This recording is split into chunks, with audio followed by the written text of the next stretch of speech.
Je suis tombé là-dessus par hasard il y a quelques temps et je pense que ça vaut le coup qu'on en discute. Il y a une molécule qui fait beaucoup parler d'elle et aujourd'hui on parle pas de la molécule Ozempic ou du Wegovy pour la perte de poids, mais bien du SLUPP 332. Sous ce nom barbare se cache sûrement une petite mine d'or pour toutes les compagnies pharmaceutiques. Dans cette vidéo, en s'appuyant sur un article super récent de 2024, on va voir pourquoi cette molécule, à l'heure actuelle, est suspectée de pouvoir aider à la perte de poids et à imiter les effets du sport. Car oui, c'est une de ses particularités.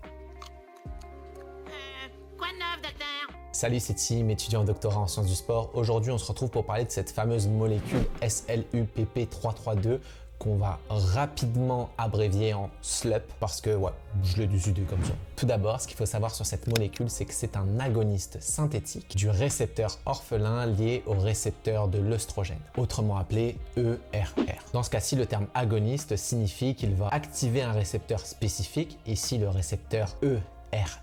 Et ce récepteur ERR, il va jouer un rôle dans la régulation de divers processus biologiques, notamment le métabolisme énergétique, la croissance cellulaire et la différenciation des cellules. Le terme synthétique indique simplement que c'est produit de manière artificielle en laboratoire et non naturellement par l'organisme. Puis le récepteur ERR est considéré comme orphelin parce qu'on ne connaît pas réellement sa fonction. Et pour ce qui s'ensuit dans ce nom, les récepteurs des œstrogènes sont des récepteurs cellulaires impliqués dans la réponse aux hormones sexuelles principalement féminines. Donc les œstrogènes. Attention, les hommes aussi ont de l'œstrogène. C'est pas simplement les femmes, tout est une histoire de proportion. C'est comme pour la testostérone. Les femmes aussi ont de la testostérone. Voici ce qu'on nous apprend sur cette fameuse molécule. Il semblerait que cette dernière améliore les voies métaboliques qu'on va activer lors d'exercices physiques. Ça pourrait aussi permettre d'augmenter et d'amplifier la dépense énergétique et aussi une métabolisation plus rapide des graisses. Il semblerait aussi avoir un effet sur la fonction des mitochondries. Donc ça, c'est la maison mère de production de l'énergie. On a aussi un effet sur le processus de respiration cellulaire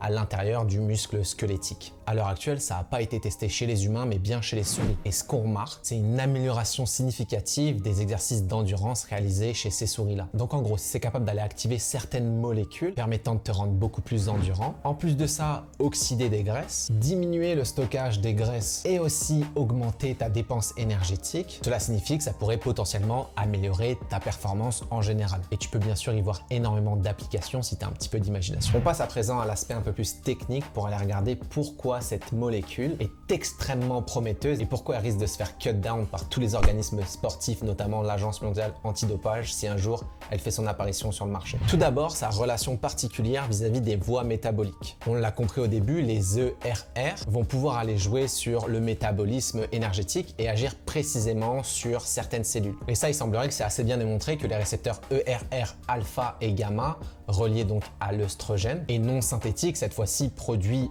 par l'organisme de façon naturelle, ils ont la capacité de venir réguler certaines voies métaboliques, notamment celle du glucose et des acides gras. Mais pas que, celle aussi de la biogénèse des mitochondries. Donc c'est le processus par lequel les mitochondries sont créées. Ils peuvent aussi agir sur la phosphorylation oxydative reliée donc à la production de l'énergie dans l'organisme. C'est super important de comprendre que ces récepteurs ERR, ils sont présents dans notre organisme de manière naturelle. Et SLUP, c'est comme un boost que tu pourrais t'injecter et qui pourrait aller jouer justement sur tous ces récepteurs-là pour stimuler leur fonction. Ce qui est assez drôle, c'est que tous les produits dopants sur le marché actuellement, ils ont commencé à peu près de la même manière. Un nouveau produit magique permettant d'améliorer la santé des personnes avec certaines maladies, au final se retrouve injecté par des bodybuilders et totalement interdit de tous les sports. Parce que quand tu regardes en détail, ce produit-là, il a l'opportunité incroyable de traiter l'atrophie musculaire, donc la perte de masse musculaire, qu'elle soit liée d'ailleurs à l'âge ou pas. Il peut aussi agir sur d'autres maladies potentielles comme la résistance à l'insuline, l'ostéoporose et aussi diabète de type 2 tant qu'à faire. À ma connaissance, il y a seulement l'insuline qui a passé ce test-là et qui est autorisé d'ailleurs actuellement en compétition, mais seulement pour les participants atteints de diabète. Tous les autres produits comme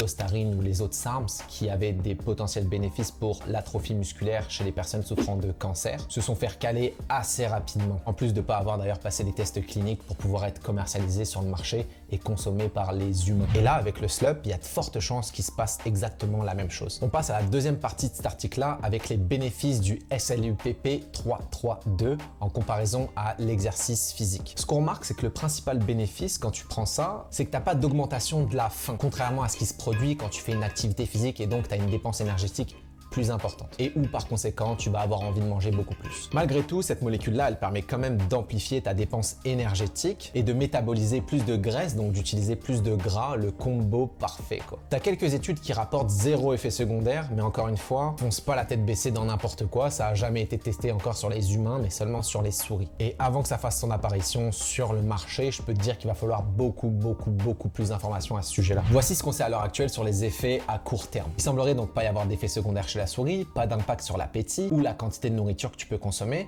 Cependant, ça augmente la dépense énergétique, comme on vient de le dire juste avant. Ce qu'on nous rapporte, et ce qui est assez fou, c'est que ça fait agir le corps d'une telle manière qu'il a l'impression d'être en train de s'entraîner pour un marathon. What? Alors imagine déjà si tu as une super bonne diète, que tu t'entraînes bien et que tu prends ça, ce serait la pilule magique. Ça ferait de toi un athlète incroyable et en plus quasiment sans effet secondaire. Par contre, je casse votre buzz tout de suite. Selon moi, il n'y a aucune chance qu'un organisme un jour autorise la commercialisation de ce genre de produit, même si ça existait. Lorsqu'ils ont fait des souris chez...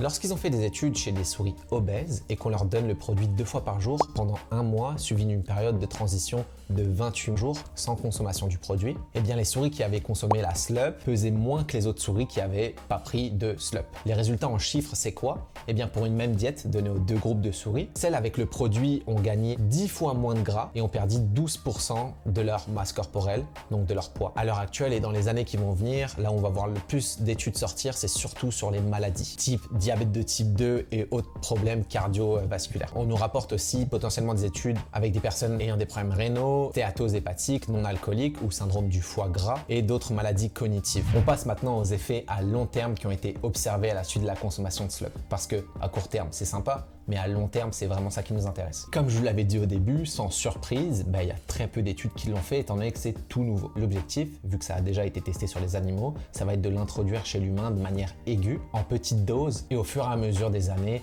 faire des études un peu plus longitudinales afin d'avoir une réponse claire sur les conséquences de ce produit à long terme. Et bien évidemment, ce sera des essais pilotes avec des personnes souffrant de maladies relativement graves. Avant de passer à la suite sur cette vidéo qui donne plein d'optimisme, n'oublie pas de t'abonner à la chaîne si tu trouves que je t'ai donné un maximum de connaissances aujourd'hui. Et la preuve aujourd'hui, encore une fois, avec un article qui vient tout juste de sortir et dont la molécule, tu vas en entendre parler à la télé dans 5 à 10 ans. Le SLUP, c'est un peu le médicament du futur. Le truc que tu prends et qui booste absolument toutes tes fonctions. Tu stockes moins de gras, tu as la possibilité de dépenser plus en faisant moins et en plus de ça, ça pourrait prévenir de certaines maladies. Quoi demander de plus finalement? Cependant, comme on l'a vu, c'est bien beau de rêver, mais seules les études sur le long terme et avec des humains vont nous donner vraiment des réponses concernant la vraie nature de ce produit. L'idéal, ce serait aussi de savoir s'il booste fois 100 tes performances, si en plus de le consommer, tu t'entraînes. Parce qu'on a tous rêvé d'une vie où on pouvait manger ce qu'on voulait, quand on voulait, avec les quantités qu'on voulait. Et ça, sans risquer de devenir obèse ou de développer un diabète de type 2. Dans l'hypothèse où il y aurait zéro effet secondaire, dis-moi toi dans les commentaires si ce serait le genre de molécule que tu prendrais,